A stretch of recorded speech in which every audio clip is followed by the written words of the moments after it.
Hi friends, welcome back to Swami's kitchen. நாம் இன்னைக்கு பார்க்க போகிற ரெசிபி ஐஸ்கிரீம். இது மாம்பழம் சீசன்னால் மாம்பழம் சேர்த்து பண்ணியிருக்கேன். ரொம்ப அருமையாக இருக்கும், சாஃப்டாக டேஸ்டியாக இருக்கும். நம்ம வீடுகள்லேயே இருக்க பொருளை வச்சு செய்திடலாம். கடைகளில் தான் வாங்கணும்னு இல்லை, ரொம்ப டேஸ்டியாக இருக்கும். குழந்தைகளுக்கு மிகவும் பிடித்த ஐஸ்கிரீம். இப்போ இதை நம்ம எப்படி செய்திடலான்னு பார்த்துருவோம். நான் 2 பெரிய மாம்பழம் எடுத்திருக்கேன். அது நல்ல பழுத்த பழமாக இருக்கணும். அதை தோல் எடுத்து பொடியாக கட் பண்ணி வச்சுடுங்க. இப்போ ஒரு பாத்திரத்தில் நான் 1/2 லிட்ரு பால் எடுத்திருக்கேன். என்ன பால் இருந்தாலும் நீங்கள் எடுத்துக்கலாம். பசும்பால் இருந்தாலும் எடுத்துக்கலாம், பாக்கெட் பால் இருந்தாலும் எடுத்துக்கலாம். இப்போ எல்லாமே விட்டுருங்க, தண்ணி எதுவும் சேர்க்க வேண்டாம். இப்போ இதில் ஒரு 3 டேபிள் ஸ்பூன் பால் எடுத்து வச்சுடுங்க.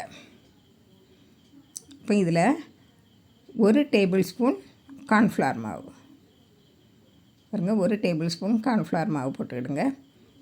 இப்போ நான் இதில் ஒரு 10 ரூபா பக்கெட்டு பால் பவுட்ரு இருந்து அதனால் போட்டுக்கிட்டேன். இது ஆப்ஷனல் தான், போட விட்டாலும் நடக்கும். கார்ன்ஃப்ளவர் மாவு மட்டும் போதும்.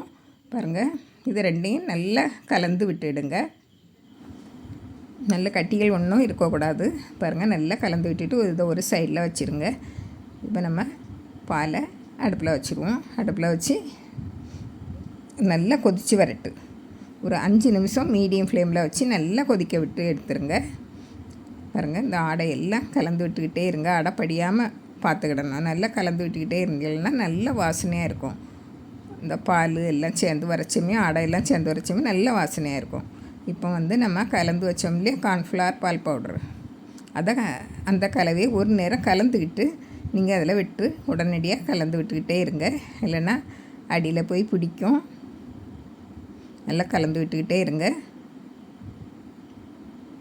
இப்போ இதில் ஒரு 1/4 கப்பு சீனி சேர்த்துருக்கேன். உங்களுக்கு இனிப்பு தகுந்தவாறு நீங்கள் சேர்த்துக்கிடுங்க. இதில் 1/4 கப்பு கரெக்டான அளவில் இருந்து பாருங்கள், நல்லா கலந்து விட்டுருங்க. சீனியெல்லாம் கரைஞ்சி நல்லா இறுகி வரட்டு. இதுவும் ஒரு 5 நிமிஷம் இருக்கணும். நம்ம மாவு சேர்த்த பிறகும் 5 நிமிஷம் இருக்கணும். நல்லா கலந்து விட்டுட்டு இதில் உங்களுக்கு கலர் விருப்பமானா போடலாம். நம்மளுக்கு குழந்தைகளுக்கு கலர்னால் தான் விருப்பமாக இருக்கும். அதனால் நான் எல்லோ கலர் 2 பிஞ்ச் போட்டிருக்கேன். பாருங்கள், உங்களுக்கும் விருப்பமான கலர் போட்டுவிடுங்க. பாருங்கள், நல்லா கலந்து விட்டுருங்க.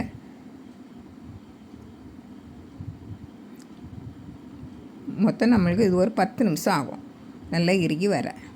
பாருங்கள், இதை இப்போ ஒரு சைடில் இருக்கட்டும். நல்லா ஆறணும். இப்போ நம்ம மிக்ஸி ஜார் எடுத்து அதில் கட் பண்ண மாம்பழத்தை போட்டுருவோம். மாம்பழத்தை போட்டு நல்லா நைஸாக அரைச்சி எடுக்கணும். பாருங்கள், நல்லா நைஸாக அரைச்சி எடுத்தாச்சு. இப்போ இது கூட நம்ம ஆற வச்சு வச்சுருந்தோம் இல்லையா பால் கார்ன்ஃப்ளவர் மாவு கலவை, அதை விட்டுருங்க. நல்லா ஆறி இருக்கணும். அதை விட்டுட்டு இன்னும் ஒரு நிமிஷம் நல்லா அரைச்சி எடுத்துருங்க. பாருங்கள், அரைச்சி எடுத்து நம்ம ஒரு ஏர்டைட்டான பாத்திரத்தில் விட்டுருங்க. நல்லா மூடி இருக்க பாத்திரமாக எடுத்துக்கிடுங்க. சில்வர் பாத்திரம்னாலும் சரி தான், எந்த பாத்திரமும் நல்லா டைட்டாக மூடக்கூடிய பாத்திரம் இருக்கணும். இப்போ இதை விட்டு நீங்கள் மூடி ஃப்ரீசரில் ஒரு 5 மணிக்கூர் வச்சுருங்க.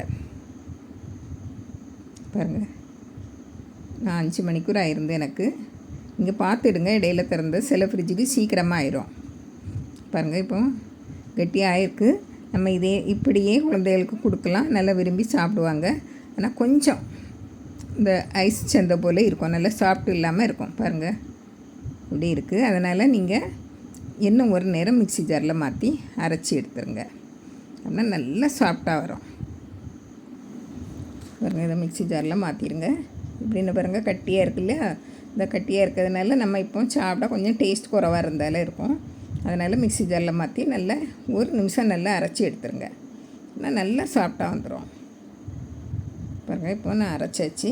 இவ்வளோ சாஃப்டாக இருக்குது. பாருங்கள், உங்களுக்கு இதில் வாசனைக்கு வேணுன்னா வனிலா எசன்ஸ் கொஞ்சமாக விட்டுக்கலாம், ஒரு 3 சொட்டு போல். இப்போ இதை நல்லா பரத்தி விட்டுட்டு இதை ஒரு பேப்பர் போட்டு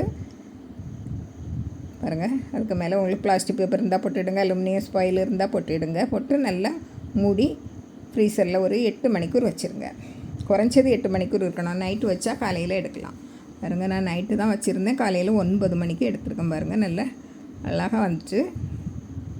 பாருங்கள், எப்படி எடுக்க அழகாக வருது. இன்னும் கொஞ்சம் ஒரு 2 நிமிஷம் கழித்து எடுத்துருக்கோம்னா இதோட நல்லா சாஃப்டாக வந்துடும்.